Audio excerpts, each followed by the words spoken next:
आज अगर मार्केट खुला होता तो निफ्टी अब तक 1000 पॉइंट ऊपर होता। बहुत सिंपल है। मैं आई थिंक फ्राइडे को भी ये बात कही थी आपने बोला था, कि राइट? मार्केट ने थर्सडे को एक ख़राब खबर के साथ बॉटम बनाया, और शायद वो एक थर्सडे को एक लॉन्ग की हमने बात की थी मार्केट में कि अब आप शॉर्ट भूल जाइए, और अगर आपने शॉर्ट में पैसा बनाया है तो बुक कर लीजिए, मार्केट आपको मौका नहीं देगा, आपकी दुर्गत कर देगा अगर आपने बुक नहीं किया तो। फ्राइडे को मैसिव 550 पॉइंट की रैली, जिसमें से 250 पॉइंट आखिरी के एक घंटे में आई थी, और आई थिंक कुछ ना कुछ मार्केट को ये पता था यहाँ पर। देखिए, मार्केट को हमेशा पता होता है, वो तो हम लोग एनालिसिस में पीछे रह जाते हैं।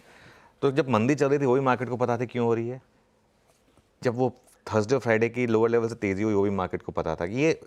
एक और चीज़ बताऊं मैं, यहाँ पे एक और व्यक्ति की जीत हुई है, प्रदीप गुप्ता जी की, जो एक जैसे कहते हैं ना रीबर्थ हुआ उनका भी। उन्होंने मतलब एक दिन रुक के वो एग्जिट पोल निकाला, एकदम क्लियर वन वे वर्डिक्ट दिया, उससे भी ज़्यादा सीटें आ गई। वैसे खैर वो अलग बात है।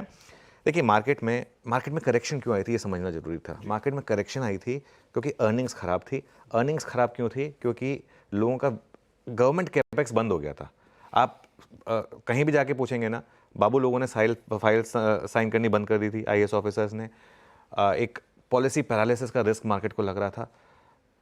कुछ हद तक हरियाणा ने उसको शायद रिजॉल्व किया, लेकिन महाराष्ट्र में ये आने के बाद आई थिंक अब एक चीज़ बहुत क्लियर हो गई है कि वो जो 2014 के लोकसभा इलेक्शन के बाद जो लोगों को लग रहा था कि क्या ये वही सरकार होगी जो पिछले 10 साल की थी, आई थिंक अब उस पर मुहर लग रही है।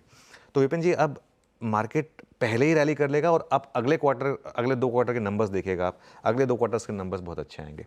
अब सवाल ये है कि मंडे को सपोज करिए 500 पॉइंट का गैप अप होता है, मैं थोड़ा कंजर्वेटिव हो रहा हूँ क्योंकि 550 हम ऑलरेडी ऊपर थे। मेरा मानना है कि 500 तो मिनिमम है, 24,500 तो मिनिमम है। आप हो सकता है 24,800 या 25,000 की तरफ भी बढ़े। अब क्या करना है? मेरे ख्याल से अब ये मार्केट सीधा आपको ऑल टाइम हाई की तरफ जाता हुआ दिखाई देगा। करेक्शन खत्म हुई है इस मार्केट में, और इस मार्केट में हमेशा यही हुआ है, बुल मार्केट में जब भी करेक्शन खत्म होती है, मार्केट को 3 हफ्ते नहीं लगते वापस ऑल टाइम हाई लगाने में। दिसंबर में आप, मुझे लग रहा है, ऑल टाइम हाई लगा देंगे। ये साल आप वापस ऑल टाइम हाई पर एंड करेंगे।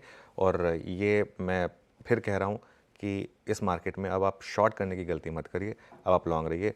अब आपके और कुछ सवाल होंगे कि इसको किस